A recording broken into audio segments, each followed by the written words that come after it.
On November 11th, 2022, police were called to a motel in response to a disturbance that was reported there. However, the management of the motel in Onalaska, Wisconsin, revealed that the visitor had allegedly been behaving strangely and damaging her room. She was quickly recognized as a woman by the name of Rhonda Hay, who was 45 years old. Oh, guys. Hi. Hey, how are y'all doing? Good. Okay. Next door? Yeah. That's good. Hi. Hi. I'm Officer Myers, Alaska Police. Hi. Alaska Police? Yes. Come on in. What's going on today? What's your pale in? Upon initial contact, her demeanor hinted at the influence of a substance, evident through her boisterous and agitated conduct. Her speech, incoherent and disjointed, painted a vivid picture of her state. Seeking clarification about her prior state, the officer inquired if she had been normal. The response indicated she had only been in the area for a week and had appeared normal until now. Someone know how the fuck the microwave ended up on the floor. Oh no, are you all alone? Yeah, when I'm in there talking to. What's your name? You the one on the news, ain't you? No. Yes, you is. Okay. Ain't you the new chief of police? No, I'm not the chief. What your name is, girl? I'm Officer Myers. Officer Myers. What is your name? You lying to me. I'm Rhonda. What is it? Rhonda. Rhonda. What? No, move your hand. What the fuck? This is my stuff here, my dear. Right. Well, let me know what's recording me in your face. Amid the exchange, personal struggles surfaced as she revealed the challenges she faced throughout the year. When asked if she was alone, she indicated solitude within the house. The conversation shifted to her identity with questions regarding her name. Mistakenly assuming the officer's role, she mentioned being featured in the news. Clarifications followed, and she acknowledged the officer. In a sudden shift, she addressed an item, asserting its ownership. Okay. Yep. I saw the red light. That's for me to see. Then she made her way into the house, so everybody's upset with me because she came in. Yeah. Well, you guys know how I am. I can't be mean to people. Sure. So I just kind of introduced her, and I tried to tell her, okay, you need to go because I got to cook for my family. I'm trying to cook. You know, she got kind of crazy. Well, Okay, well, I'm want to recording see you. too. I am. I want to see too. Okay, you just saw it, right? Yeah, I did, Okay. man. and look, she's got me in respect. She called me to go in there after she came from here and went there several times. Then she came and she was hiding under here. And she said, help. I said, okay, you want me to call for some help? She said, don't call the law because they're going to take me and lock me up. So what's going on I today? did, ma'am. What's going on? You know what's going on today? I'm living here. And then the ghost came in. Who did? The ghost. Okay. The spirits. Okay. There's spirits in here? No, you go talk to them. Okay. Come in here, breathe your ass in here. Did you get rid of the spirits? I did. So I tried to be compassionate with her, and she said, come with me. So she drug me to the room, and when I walk in there, the microwave's on the ground busted, there's a cooler. Huh? I tried to. Okay. And how'd that work? You're the only one in there. She's the only one in there. So she's like, I didn't do it. When I was in there, someone came and did it. I said, no, you did this. They're still here? Look at my. Oh, I promised my daddy and my mama I wouldn't do that. Did it break? My phone's on the floor. There's nobody here, right? No. She told me she was drinking earlier when she came in to talk to me the first time. Yeah. She did tell me. She says, I just want to be honest with you and tell you. She voiced concern about being recorded, referencing the object being held up to her face. In a separate incident, a manager reported an unsettling occurrence where Rhonda had taken refuge under an office desk, accompanied by incomprehensible muttering and peculiar noises. Adding to the unusual behavior, Rhonda had forcefully entered the manager's residence without invitation, further complicating the situation. It was reported to dispatch that she was out on a felony bond, and one of the terms was that she must only take her meds in the manner that was given to her. She addressed the officer, asserting her perspective on drinking. There's no crime in drinking, as long as you're not. You're allowed to drink. Are you on an old drink? She pointed at her phone, implying a call was made. The words were muddled, but she seemed to refer to someone knowing her. She remarked on the change in attitude, expressing surprise at being liked now. Her speech took on a disjointed quality as she tried to communicate. Fighting white people? Yeah. Why? Because y'all get on my fucking nerve. Okay. Look at my phone. You called somebody. It's fucked up. Yeah? Rhonda. Oh, here come this big motherfucker. See, he know me. Girl. I thought you didn't like me. Now you like me? Girl, you on that motherfucking You like side. him? You like him? When this big ass sexy motherfucker come in and shit. You doing okay though, Rhonda? Please, y'all, I'm sorry. You okay? I'm sorry just for the night, please. I'm sorry, I'll be good. She said she's been drinking. I'm clean up, but for real, y'all. I'm not sure she's taking today or not.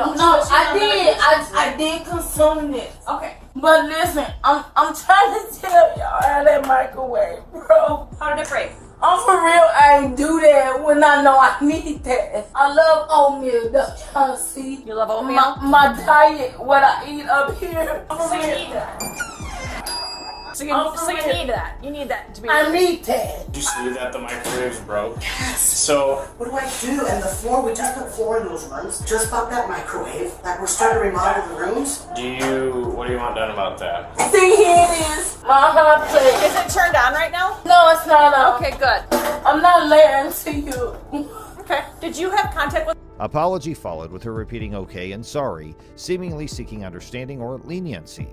She explained she had been drinking and intended to clean up. And then I told her, and then I heard something of it, and I was like, ah. Did you hear the commotion when that broke? Somebody must have, because when I called you all, when I called, they said somebody else has already called it in. I really, really need to go check on my family, right? Okay.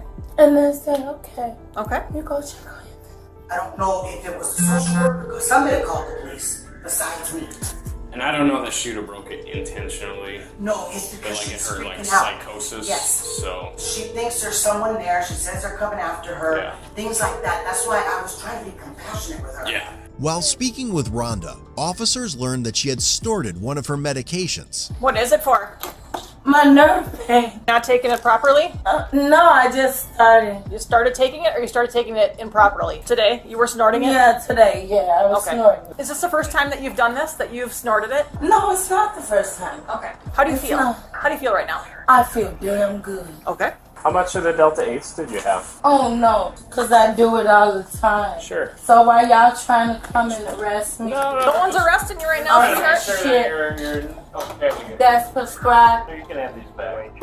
Okay, thank you, sir. Yeah. Amidst the chaotic conversation, she asserted, I'm not sure. No, I did. I did consume this, okay? An attempted explanation emerged, involving a microwave and its malfunction. Denying responsibility for its breakage, she expressed a preference for oatmeal, citing it as her main sustenance. Did your pharmacist or doctor ever recommend you to snort it? No, they didn't recommend me What was their to reason? snort it. Why did you snort it? I did it with my own motherfucking left I get hemisphere. that. You heard me? What's the? Fuck you. What was your point though to do that? What were you? Why snort it versus just taking the? Because I want to get rid of the pain, mentally and physically. I understand. I'm sorry you're in pain. Y'all police force. Y'all fucking kill my son. Okay, we're done. We're done.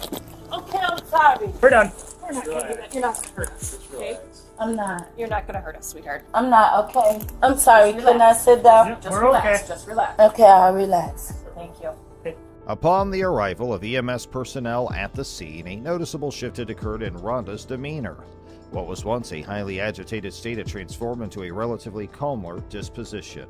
With their professional assessment in mind, Rhonda agreed to undergo a preliminary breath test, signaling a semblance of cooperation. The test outcome revealed a blood alcohol content of 0.192, a significant indication of her intoxication level. You can only take your prescriptions as prescribed. Really? So the doctors Look don't. at it. The doctors don't prescribe it to you though to snort them. Okay, they. Look at it. That's not how they're supposed to be taken. Get your word game ass up out of here. No. We're gonna walk out here. Do you want us to lock it behind you, Rhonda? Where's my key? Where's your mom? Where's Miss? Where do you want the key? Excuse Do me, you want it where's locked? Miss? Okay, we'll get out there. We're gonna pull up right here. They acting like they don't know me. Where y'all taking me to? Rhonda, we're going to jail. He's right there. Across. The accompanying dialogue included additional voices, one noting her past behavior of spitting on two individuals, prompting caution. Seeking her compliance, an officer asked for her participation in a breath test. Rhonda's response indicated her willingness, addressing the officer with "Yes, ma'am."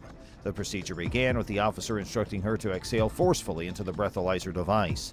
The continuous exhale was guided by the officer's directives to ensure an accurate reading.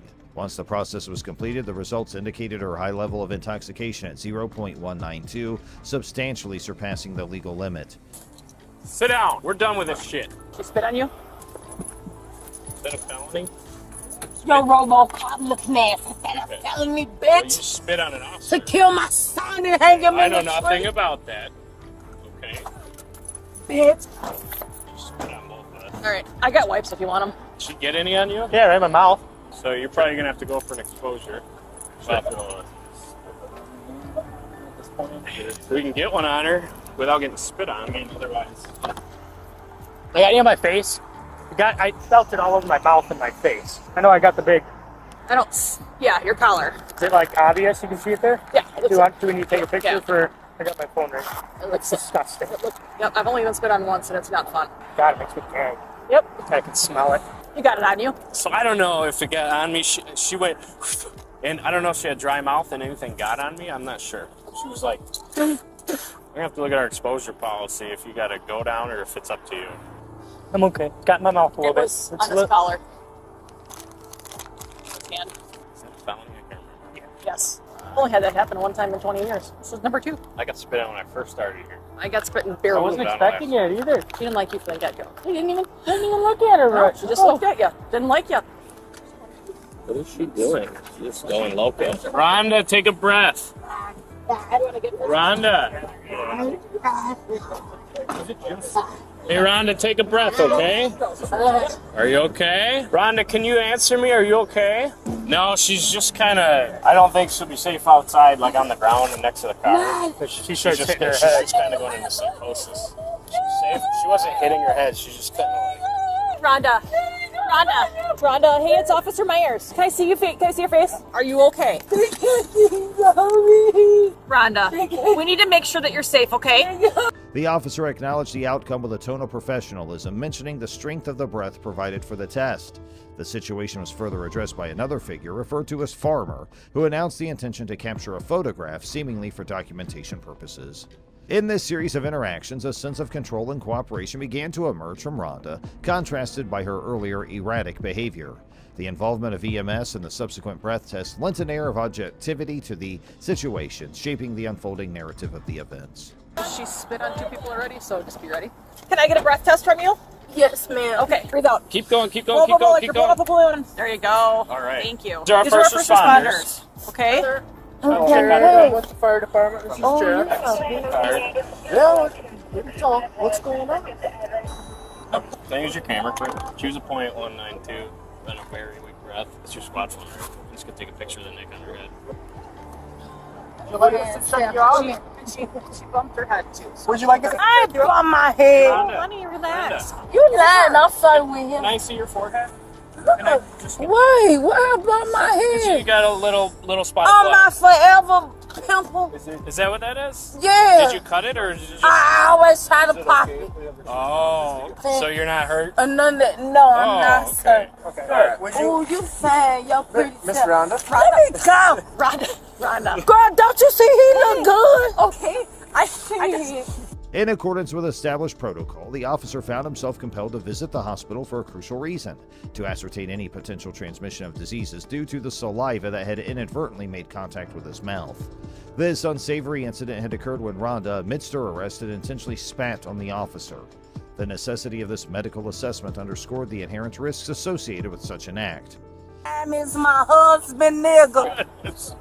Do you know Optimus Prime is my husband, nigga? You know now from Rhonda. Trying to get a blood pressure on you. I don't give a fuck about his blood pressure. No, your just blood want to make pressure. sure you're okay. Your Nah. blood pressure. Oh, don't you see me moving? And I've been seeing him in my dreams since I was a little girl. You want me to go to jail? You so sad. I didn't say nothing about going to jail. One, girl, I had a hysterectomy. I can't get pregnant. My hunch all over here. Girl, look at him. You know he's sexy. Look at him. And with your fan ass, Superman looking motherfucker. Let me Do at you wanna least sit sit. down? You I'm wanna sit- cold. Yeah, yes. you can sit down. That's okay. All right, Rhonda. Well, Look at him. Hey, Looking like the one from RoboCop. I like that. all right, that's it. RoboCop. Let's tip your feet in, okay? There you go. Nice and easy. Be a lot warmer Nice and here for you, nope, too. nice and easy. I want to finna spit on you, ma'am. You want to feel the spirit?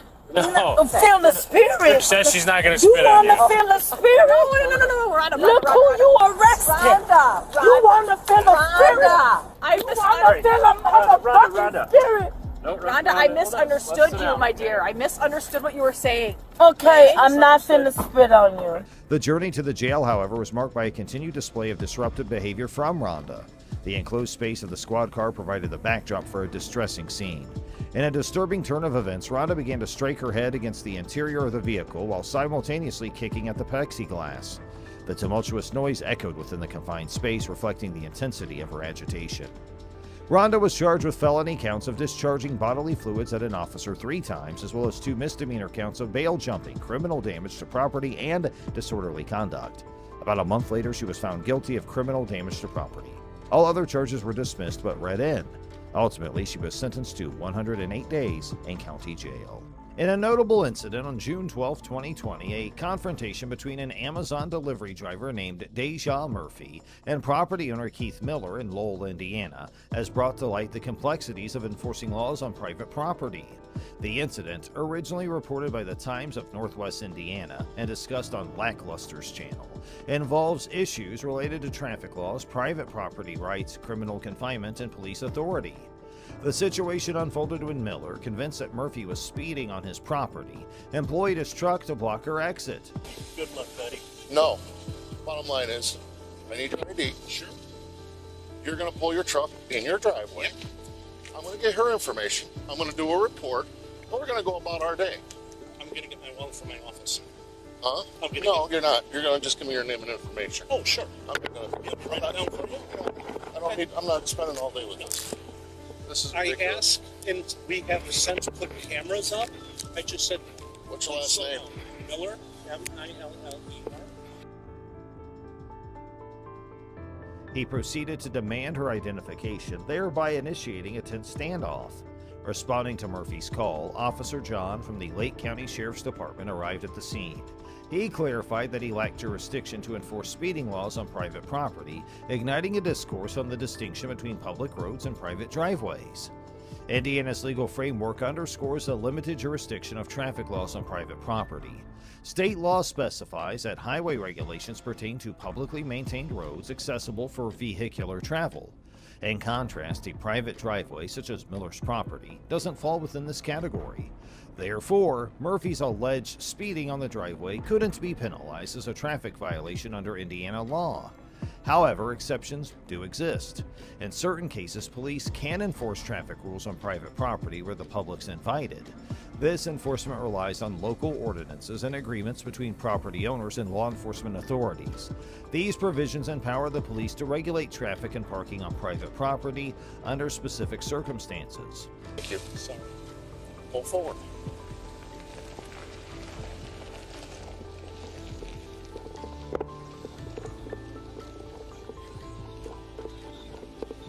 Okay, ma'am. I need your license.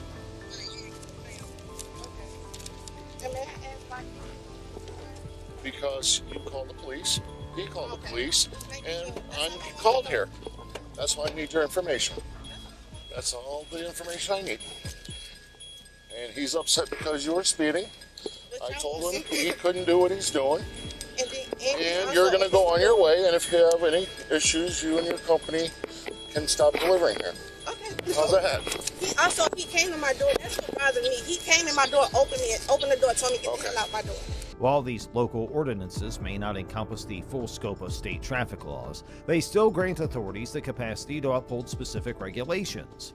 Miller's actions also raise questions about potential criminal charges. Officer Marshall suggested that his conduct might align with the crime of criminal confinement, defined as knowingly or intentionally restricting another person's liberty without consent.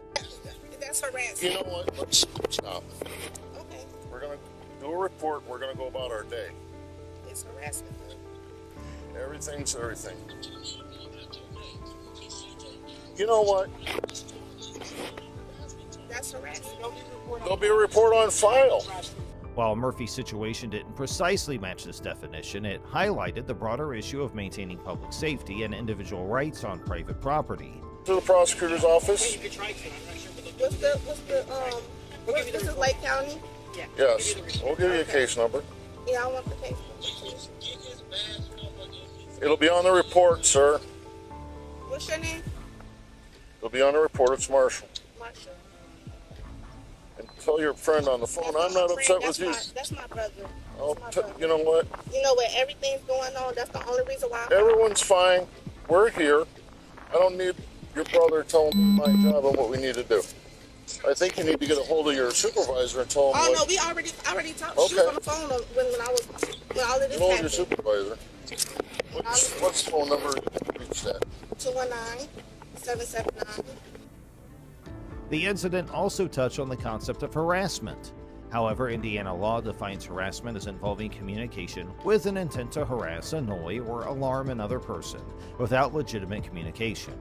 Because this definition doesn't cover in-person interactions, Miller's actions toward Murphy, while unsettling, might not fall within the legal definition of harassment. Fundamentally, the incident underscores the scope of police authority concerning private property and the need to strike a balance between individual rights and public welfare.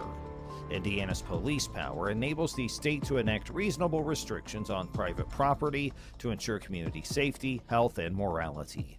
While the jurisdiction of traffic laws on private driveways remains limited, criminal violations, regardless of the location, can still lead to police intervention.